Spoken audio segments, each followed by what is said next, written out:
Hello and welcome to Kitchen Voyeur with Dr. Wagner, the show where we tell you not only how to make food, but why. I'm your host, Dr. Wagner, and we are each week going to dive into recipes that have been vetted for biologic function and flavor.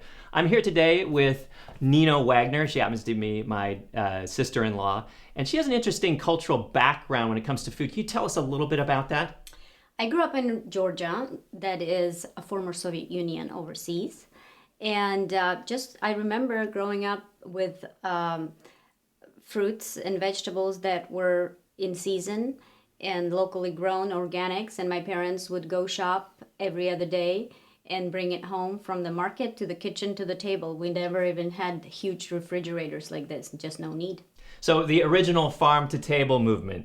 So we're experiencing now a back to the future moment. That's correct. Reminds me of Jamie Oliver saying, what is it? Real food doesn't have ingredients. Real food is ingredients. Great. So let's take a look at the ingredients in this recipe. This recipe is going to be easy eggs with basil and balsamic vinegar. We have one pastured egg, not pasteurized. I'll come back to that in a minute. We have some fresh organic basil. We have some sea salt. We have some balsamic vinegar. And we have some grass-fed butter from Ireland. All right. So the much maligned, incredible edible egg. When I was growing up, we separated the yolks from the eggs. We gave the yolks to our golden retriever, and we ate the whites. Our golden retriever developed this beautiful glossy coat, and I developed allergies and eczema and skin problems. There's a good reason for that.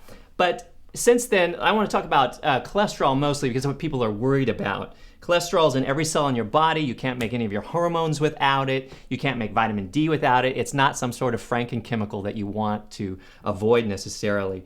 There's been some recent diet studies that don't have any bias and that show no increased risk of cardiovascular disease eating up to 6 eggs a week, unless, the big exception, unless you have type 2 diabetes. So when your insulin gets thrown off, it throws everything else off, and then dietary cholesterol and saturated fat becomes an issue. But for those people without insulin problems, eggs were not only neutral, they actually helped by raising the HDL, your good cholesterol. Let's talk a bit about basil. We have some vitamin K here. We have antibacterial, bacterial static properties that help modulate the microbiome in the gut. And it keeps us from rusting out, the oxidative damage in our bodies. And I think that's all I'm going to say about the food. Let's start cooking. Let's do it. All right. So we're going to cook this egg using a stainless steel pan. Now, the couple things I like about stainless steel pans, one is that they heat up right away. That can cause people to burn their food, though. So we use low heat, which is good for food anyway, and we're going to use plenty of cooking fat. Now, it doesn't necessarily absorb into the egg. It's just cooking the egg. So what we got here is our nice grass-fed butter. We're heating it up. We have low heat. We don't want it to stick, and we don't want to overcook the egg because overcooked proteins add a lot of burden to your liver. All right, so here we are. There it goes, a nice-looking egg. And it's immediately starting to congeal and cook. The other thing I like about stainless steel pans is that they don't use any nonstick surfaces. In other words, they're not using Teflon or any of Teflon's ugly stepchildren that are all out there that say there's no Teflon, but they have the same perfluorinated chemicals in them. So these PFCs are quite toxic and can cause problems with our thyroids and interfere with birth weight and babies and a lot of things. Even the EPA, a conservative agency, has said that these things are persistent, they bioaccumulate, and they are toxic to a, quote, extraordinary degree. So I would say use stainless steel, but don't overcook things in stainless steel because it's so hot, or use cast iron.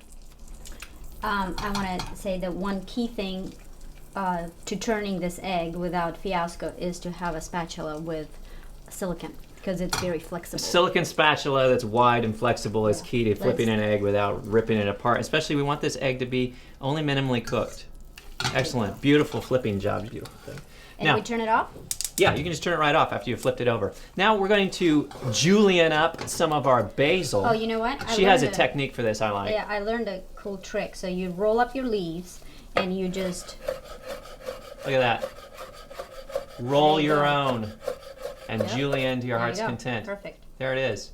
So I think we're ready to get this on a plate. All right, let's do it. Let's do that. I'll hold the plate for you. Nice, that's just gorgeous. We're gonna put a little bit of salt, Himalayan sea salt, and a little bit of pepper, and a little bit of our basil, greenness there, and a little drizzle of our balsamic vinegar. And folks, we are done, and this is going to be delicious. May I have the fork, please? Yes, you may. For those of you who don't know, it's morning and I haven't had breakfast yet, so this is gonna be delicious. You hit it right on the money. That is so, so delicious. And see how the egg is not overcooked? These proteins are gonna be well absorbed and give me very little hassle. And that's a wrap. Something fresh, something new, for something so simple. I'm Dr. Wagner. Until next time, we're gonna just keep digging into stuff like this. Take care.